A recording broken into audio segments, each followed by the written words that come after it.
Good afternoon. I am calling to order our regularly scheduled meeting of the Intergovernmental Relations Committee. My name is Elizabeth Glidden. I'm the chair of this committee, and I'm joined today by council members Quincy. Sometimes this is just the most goofy thing. You forget your colleagues' names. Quincy, Fry, Council President Johnson, and Councilmember Andrew Johnson. And together we're a quorum of the committee. And we have two items on our agenda for today. The first is kind of a item that is a culmination of our work on developing policy positions for our state legislative agenda for the state legislature that begins meeting in 2016. And I'll just note this is a very important guide, our longer list of policy positions, and also what we are going to consider today, which is sort of a list of priority items. But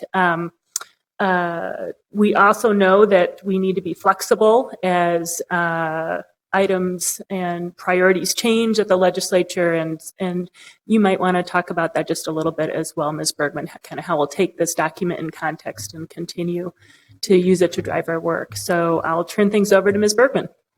Absolutely. Thank you, Madam Chair. Sasha Bergman with the IGR Department. Appreciate the opportunity to be here today to walk through our proposed legislative agenda for 2016. As Councilmember Glidden mentioned, we do have the longer list of policy positions that we take as a city, which was adopted at the last IGR committee meeting. That really helps us to react as things may come up at the legislature that we didn't anticipate coming up, and just other things that are maybe not top priorities for the city. From that document, we have pulled, I think it's 9 items today for the legislative agenda, which really helps IGR staff at the Capitol focus our work on items that either are have a lot of momentum going at the Capitol that we can work with our other partners and stakeholders on, and also things that are just very important to the city as an entity. So if it's okay with you, I can just kind of briefly walk through the legislative agenda. Some of the items are the same as they were last year. And I will note that all of these items can be found in the larger policy positions document. So these aren't new or different from that document. They're just pulling them out of that document to create a more focused list. So I will also make mention when there's a new item that was not on the legislative agenda last year.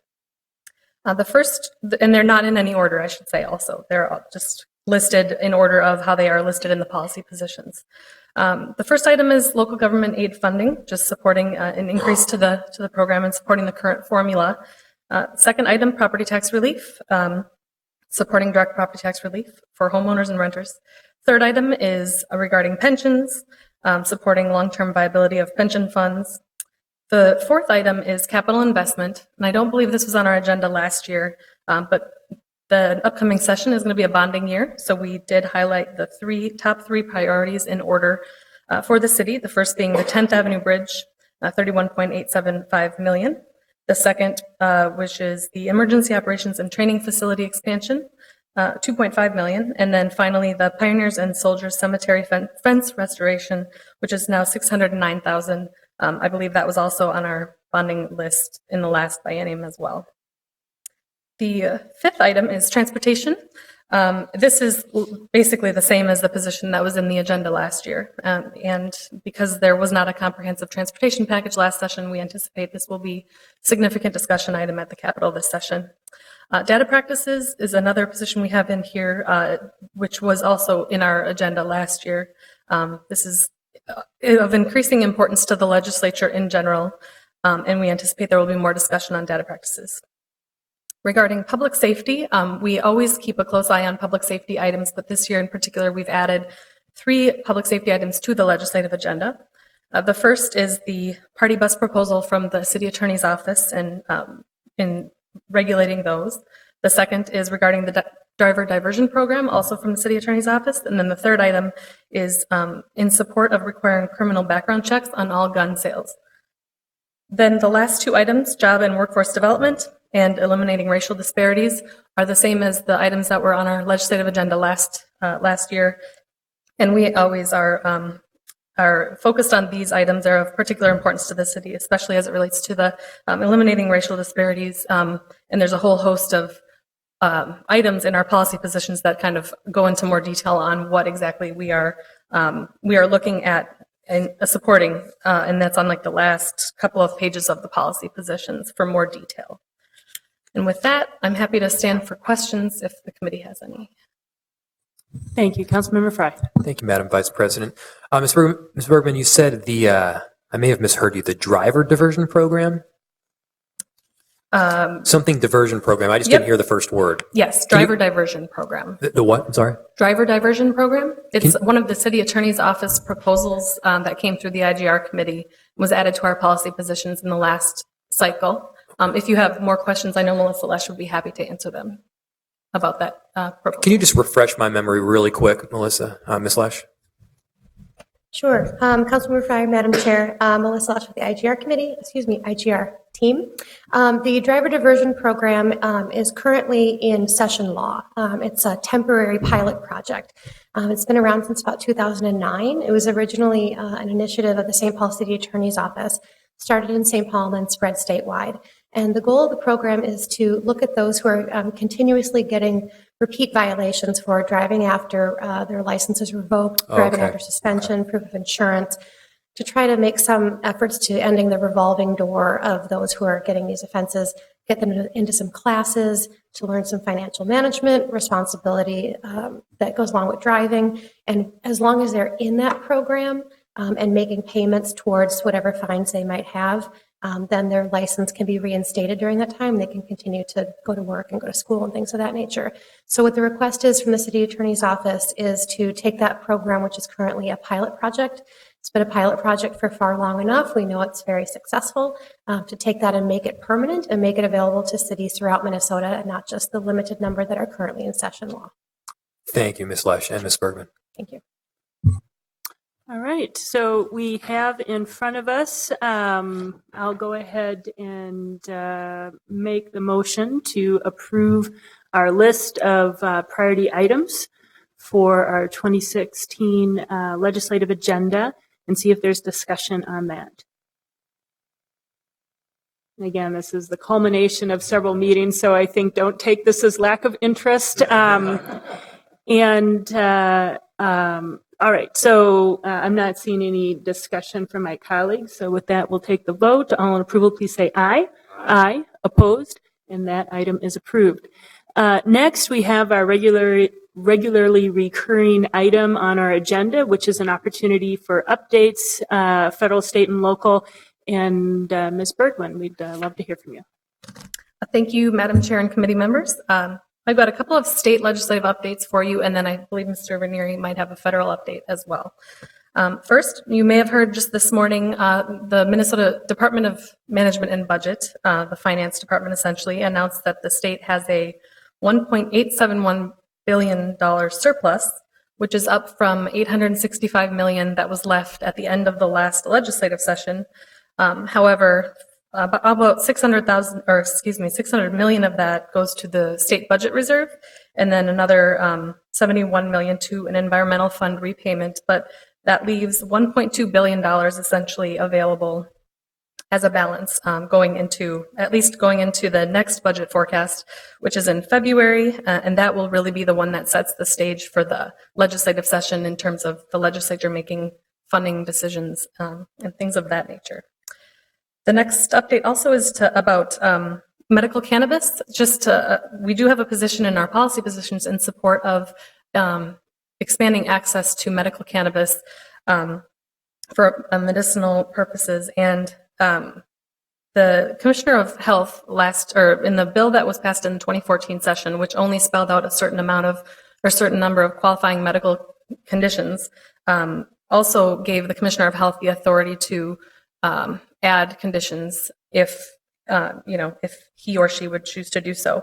The law also said that the commissioner should first look at intractable pain and adding that to the list.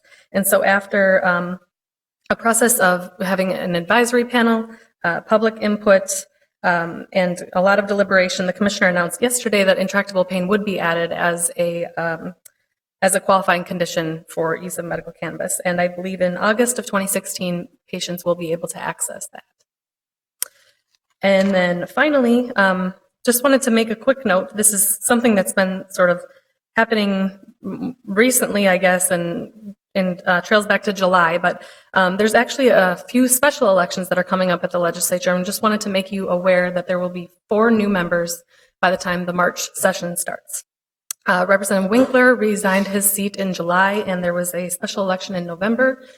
Peggy Flanagan will now be representing his district, which is St. Louis Park, Golden Valley, parts of Plymouth, and Medicine Lake. And so she's already been sworn into office in his seat, which was a special election at the beginning of November.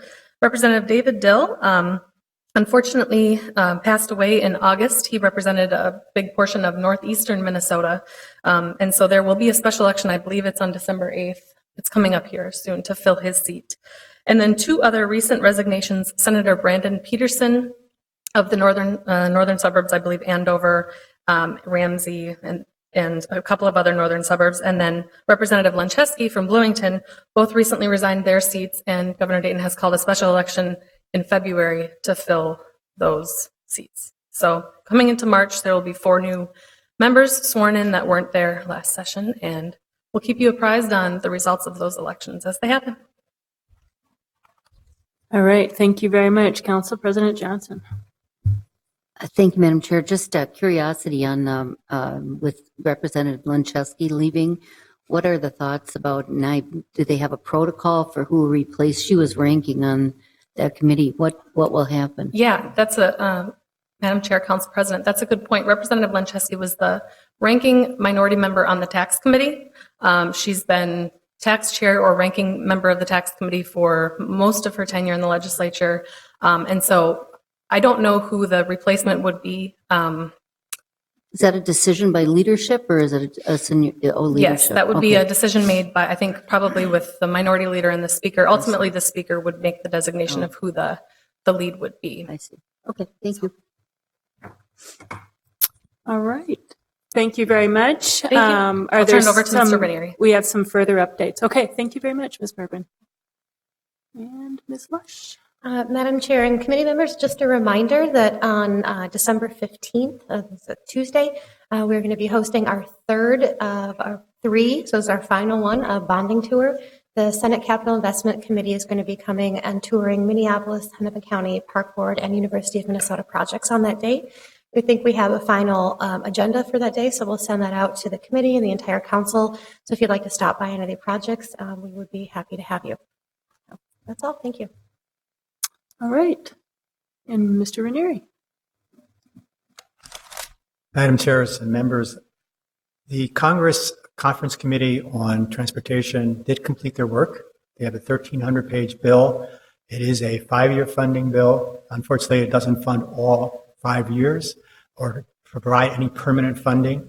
We're going through it now, and once we get through the bill, we'll get a written document to everyone. Congress is expecting to adjourn before Christmas, and they need to get all their financial work done by next week because their continuing resolution expires on the 11th of December. So next week, Congress could have a lot of things done. It will also be an omnibus appropriations bill, one bill, and it will have funding for the next year, or this year, going all the way to October. And we will also get your written summary on that, too, because that's still not done. All right. Thank you very much. Thank you. Madam Chair, that's all we have. All right. Well, thank you very much. Today is our last meeting of the year, so I want to say thanks to our great new clerk, Kelly Giesler. I always say it wrong. It's wrong in my head, and thank you for filling in, Bert Osborne. But thanks to our great IGR team for seeing us through the year. And I know we have a full year ahead and hope that you get some well-needed break to rest up. But we enjoy very much working with you. And thanks to all of my committee members for your engagement and partnering with our staff in achieving our goals at the legislature. So thank you all very much. And with that, we are adjourned.